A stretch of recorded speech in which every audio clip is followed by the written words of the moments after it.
Hikmah 87. At-tayyul haqiqiyyu an tadwiya masafatad dunya anka hatta taral akhirata aqraba ilaika minka.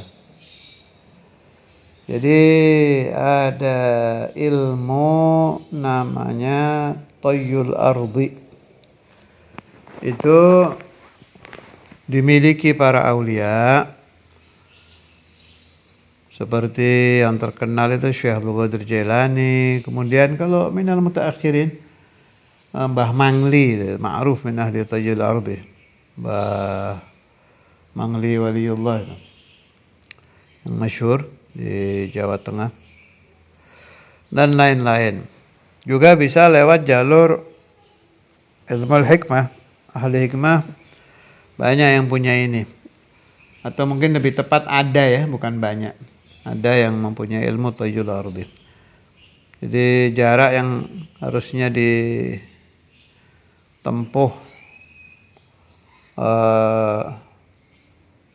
sekian hari, umpama 2 hari 2 malam, ini cukup 20 menit, 10 menit.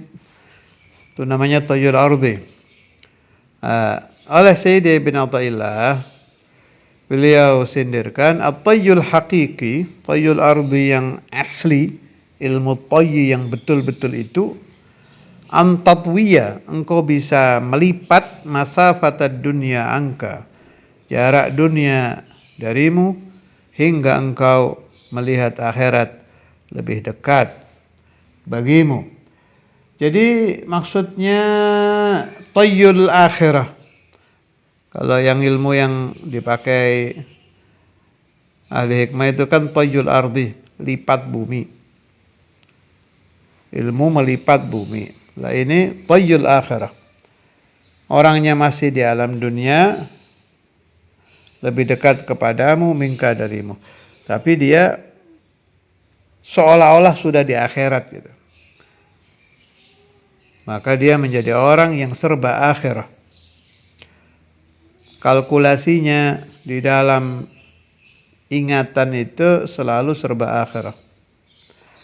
Satu contoh. Salah satu guru saya, Syekhuna Ki Hasani itu waktu itu. Waktu saya masih ngaji di Tegal dulu itu beliau sedang tenggelam tafakkur ke urusan ulamaud dunia wa ulamaul akhirah. Kan banyak pembahasannya Imam Ghazali itu, perbedaan ulama dunia dan ulama akhirah. Jadi ketika beliau melihat kitab di fotokopi itu, hasil fotokopi kitab itu langsung hatinya menjerit, ya Allah, ini persis kejadian di zaman ini. Jadi fotokopi kitab itu kan matanya melihat ke fotokopi, tapi ingatannya langsung ke ulumul akhirah. Ini betul-betul contoh ulama sekarang itu ya ulama fotokopi, bukan ulama asli kitab. Satu contoh lagi, ini juga masih zaman saya di Jawa Tengah dulu. Kalau ini bukan guru saya, teman saya, sama-sama ta'lim dulu. Tapi memang serius, sampai tenggelam di nazar, di tafakkur. Itu pekerja dia. Melihat besi yang meleleh, dilebur itu, meleleh. Itu di tempat itu nangis itu. Jadi matanya melihat besi meleleh, tapi ingatannya ke akhirat. Bisa ketakutan nih, api dunia aja bisa melelehkan besi, lagi mana api akhirat. Sedangkan besi saja meleleh, apalagi tangan saya yang terdiri dari daging, dari urat. Ini omongan bukan mainan, memang asli terjadi. Dan itu sunnatullah kepada orang yang ahli tafakkur, lillah wa fillah, betul-betul lillahi ta'ala, tafakkurnya akan mengalami seperti ini. Jadi fa'tabiru ya ulil absar, itu nyata terjadi di kehidupan.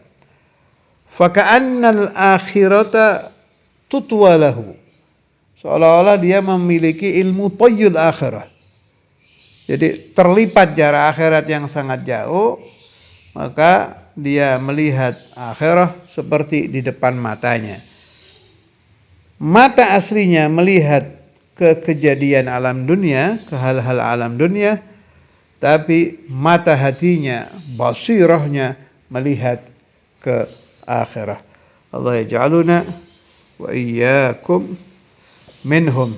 Dan ini saya ulangi lagi, sunnatullah pasti akan dialami oleh salikin yang betul-betul suluk menuju kepada Allah Ta'ala lillahi ta'ala, dan yang mendawamkan an-nazar wat-tafakkur wal-i'tibar, merenung karena Allah Subhanahu wa ta'ala. Wa sallallahu ala sayyidina Muhammad wa ala alihi washabihi wasallam. Alhamdulillahirabbil alamin. Taklim hari ini agak sedikit karena ada satu dan lain hal yang sedang saya hadapi.